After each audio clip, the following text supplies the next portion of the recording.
I bought 10 handbags, spent just over $500 across all of them, and the one I ended up reordering for myself cost $88. Meanwhile, a bag I paid almost $350 for, it's going back. Now, I'm not telling you expensive is bad or cheap is good. It's not that simple, and I'll show you exactly why. But I will tell you that brand name and price tag are not the filters that matter for us. And by the end of this, you'll have a clear picture of what does. Before we get into it, here's exactly how I tested these. Because if you don't know the method, the results don't mean much. I didn't just carry each bag around the house for a day, I used each one across 4 real situations. A full day of errands, a dinner out, a weekend trip, and a Sunday at church. The kinds of days most of us actually have. And the 5 things I was tracking throughout: how my shoulder felt after 30 minutes of carrying, whether I could open the bag one-handed without fumbling, whether I could find my phone in dim lighting, how the bag looked getting in and out of a car, and how it held up after repeated use, not just day 1. I'll come back to those 5 things as we go through each bag so you can see exactly where each one passed and where it didn't. Let's start with the 3 that disappointed me, and I want to say this clearly. Disappointing doesn't mean worthless, but for the way most of us actually live, these 3 fell short in ways that matter. Brand number 1, Coach Cat Shoulder Bag, $348 full price / $189 at outlet. Let's start with Coach because I think most of us have a soft spot for Coach, and I want to be fair to that. The leather is real. The hardware looks genuinely expensive. First time I picked this up in the store, I thought, yes, this is exactly what I came here for. Then I wore it for a full day. The strap connects to the bag body through 2 gold rings, and those rings sit precisely where the strap crosses the top of your shoulder. About 45 minutes in, I could feel them pressing. Not painful, more like a persistent nudge that you can't stop noticing once you do. I shortened the strap, the pressure just shifted lower. The strap itself is beautiful. Soft leather, the kind you'd expect at this price point, but it's not padded, and that hardware placement is the kind of design decision that looks elegant in a photo and makes you shift your bag every 20 minutes in real life. Here's my honest read on Coach. If you're carrying it for 2 or 3 hours at an event, it holds up fine. For a full day, I kept wanting to put it down. And for nearly $350, I need a bag I can forget I'm wearing. And that experience actually set the standard I held every other bag to for the rest of this test. Brand number 2, Kate Spade Knot Medium Satchel, $298 full price / $149 on sale, Kate Spade. Every single time, I love how their bags look. There's a lightness to the design that just works on paper, and this bag photographs beautifully. Here's what happened at dinner. We were at a restaurant, warm lighting, which is lovely for conversation and useless for finding things in your bag. I needed to check a message. The zipper pull on this bag is about 1.5 inches, sits flush against the body. And in that lighting, I could not find it. I'm not talking about a few seconds of searching. I mean, I was visibly fumbling while my friend across the table asked if I needed help. That moment is the whole review for me. When a bag makes you feel conspicuous, when it makes a simple thing feel like a task, it has failed the most important test. The interior is also unstructured. 1 main compartment, 1 small pocket, and by hour 3, everything has migrated to the bottom. Finding your keys means stopping completely and digging. I still think Kate Spade is beautiful. I'd still be happy to receive one as a gift, and I'd carry it to something special. But as my daily bag, I need it to work as hard as I do. And this one doesn't. That zipper moment actually changed what I was looking for in every bag after it. Brand number 3, Michael Kors Jet Set. Medium crossbody, $328 full price / $98 at outlet Michael Kors. At outlet prices, we're talking under $100. I genuinely wanted this to be a win. The look is strong. The brand recognition is real, and I understand the appeal, especially when you find it at Nordstrom Rack or on the Michael Kors site during a sale. But here's what I ran into on a weekend trip. The exterior picked up surface scratches from normal contact. It slid against my carry-on, bumped the overhead bin, and by landing, it already had 2 light marks I couldn't buff out. This style is coated canvas, not full leather, and it shows contact more readily than the product photos suggest. The bigger issue for me was the strap. I'm 5'4", average height, and on the shortest setting, this crossbody still sat nearly at my hip, which meant it swung when I walked. I was repositioning it constantly. If you're taller, that fit issue may not apply to you. And if you find it on significant sale and surface marks aren't a deal breaker, it's a reasonable casual bag. Just go in knowing what you're buying rather than being surprised later. So that's 3 bags down. And honestly, those 3 were the easy calls. This next group is where things got genuinely complicated.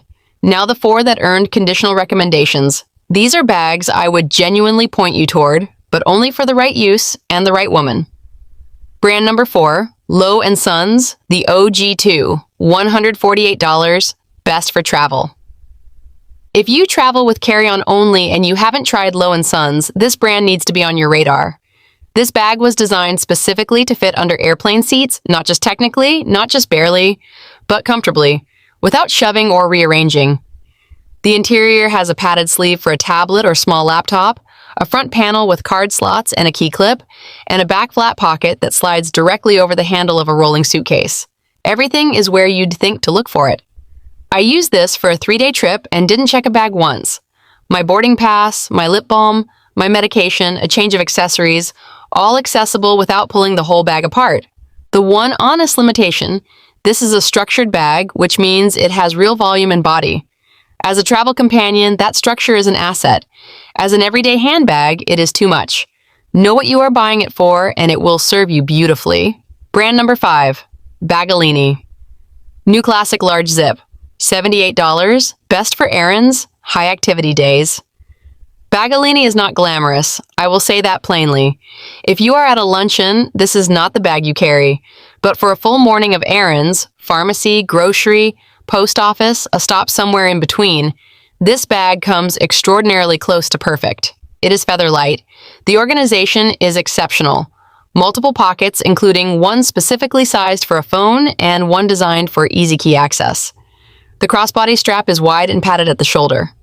I wore this bag for 4 hours on one of my busiest days, and my shoulder felt nothing at the end of it.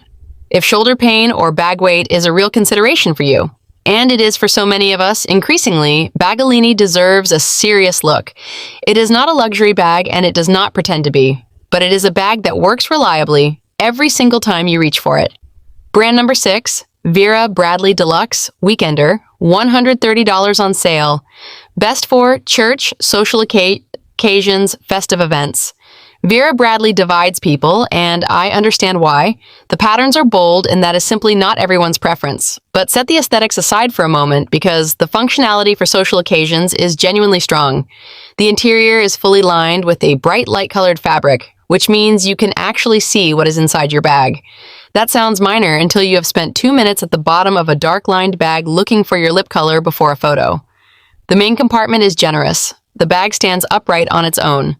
And this is the detail that earned my respect. It is machine washable. For church, for luncheons, for any occasion where you want something that feels festive and still works well, Vera Bradley earns its place. If bold prints are not your style, they have muted and solid options. The function is the same across all of them. Brand number 7, Brighton Barbados Convertible Crossbody, $195. Best for smart casual, lunch, daytime events. Brighton doesn't have the name recognition of some of the other brands in this test, but it performed like it should have more. What I valued most was the convertibility. This bag works as a clutch, shoulder bag, or a full crossbody, all from the same piece with no additional hardware to attach or fumble with. That flexibility matters on the days when your plan changes halfway through. You left the house planning to be casual, and now you're somewhere you want to look more polished. It also has magnetic closures that are firm enough to stay shut reliably, but relaxed enough to open with one hand and no real effort. That sounds like a small detail. It is not a small detail. One honest note. Brighton stores are not everywhere, and their online return experience has some friction. If you can try this bag in person before committing, I would recommend it. But if you are near a Brighton store, it is worth an hour of your time. Before I get to the top 3, if you've been finding this useful, a subscription means you won't miss the next one. I've got a full video coming in 2 weeks specifically on travel bags, lightweight, security-friendly, and actually elegant enough for a cruise or a longer trip. Worth having in your feed if that's on your horizon. Now, these are the 3 bags that earned my genuine recommendation. Not because they're the most expensive, the top pick in this test is not the priciest bag I bought, but because they delivered across every scenario I put them through without a single significant complaint. Number 3. Fossil Rachel Large Satchel, $128, and found on sale for $89. Fossil doesn't get talked about the way Coach or Kate Spade does. There is no cultural moment around Fossil, no it bag status. And I think that is precisely why it keeps outperforming expectations. There is no hype to live up to, just a quietly well-made bag. The leather on the satchel is pebbled, which means it hides wear marks and fingerprints significantly better than smooth leather. The shoulder strap is adjustable, padded at the point where it contacts your shoulder, and long enough for a true crossbody fit even when you are wearing a coat. The zip closes all the way to both ends, which sounds obvious but is genuinely uncommon. And the interior has a center divider, which means your bag organizes itself into two natural zones instead of becoming one large pile. I carried this as my primary bag for 2 full weeks. At the end of week 2, it looked the same as it did on day 1. That is the test I care about most. Not how a bag looks in unboxing, but how it looks after 2 weeks of real life. Number 2, Madewell. The Transport Tote, $88. Now here's the bag I want to spend a moment on because this is the one that genuinely caught me off guard. I almost left Madewell out of this test entirely. Their core audience skews younger, their marketing skews younger, and I assumed the design sensibility just wouldn't translate. I'm glad I was wrong about that. The Transport Tote is tumbled leather, which means it isn't pristine. There's natural variation in the texture, and it will scuff. I want to be honest about that up front, because if you open this bag expecting the smooth polish of a department store leather bag, you'll be disappointed. What you're getting instead is leather that softens and develops character with use. My scuffs from the first week have worked into the surface in a way that actually looks intentional now. It's that kind of bag. The handles are real carrying handles, substantial, not decorative, and they're long enough to sit on your shoulder without gripping. The bag has enough natural body to hold its shape without being structured or rigid. What pushed this to number 2 for me was a Tuesday. Just a regular Tuesday. Doctor's appointment, lunch, 2 stops on the way home. 6 hours, 1 bag. At some point in the afternoon, I realized I hadn't adjusted it, repositioned it, or thought about it once. For a bag you carry all day, that's the whole ballgame.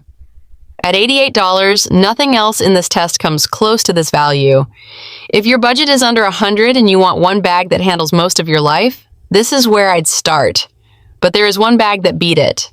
And here's where I want to address something directly because I know what you might be thinking.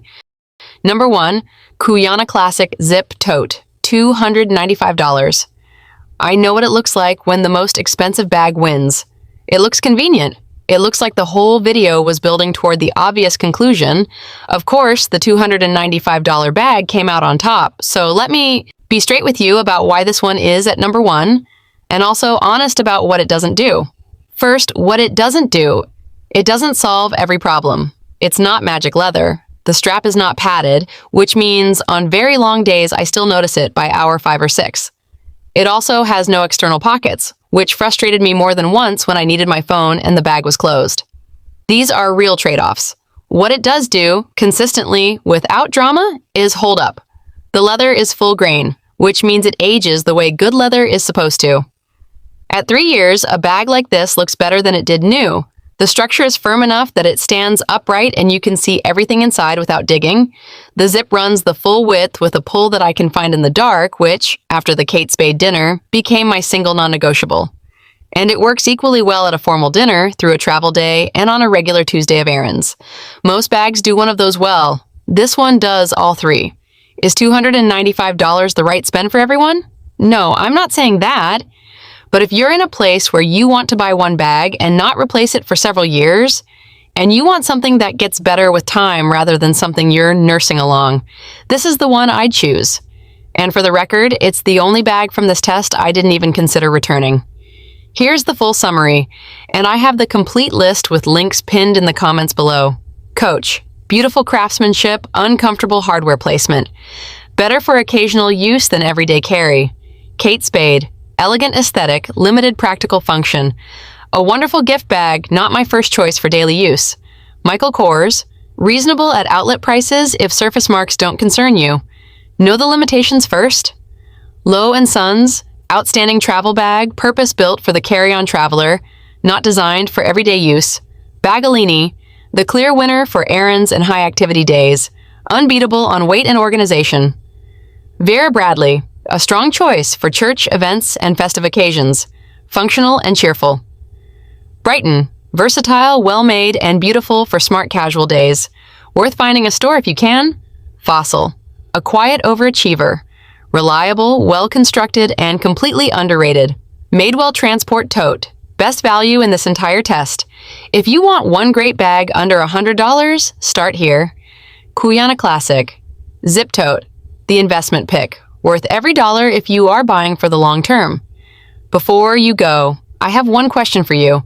Out of everything you just heard, which bag surprised you most? Not which one you'd buy necessarily, just which one changed what you thought you knew. Drop it in the comments. I read every single one, and I mean that. And if you have a bag that has genuinely earned your loyalty, something you've carried for years and it just keeps showing up for you, tell me about it. I'm already building the list for the next round of testing, and the brands that come up most in this comment section are the ones I'll prioritize. All 10 bags are linked in the description. I've marked the ones I kept. See you next week.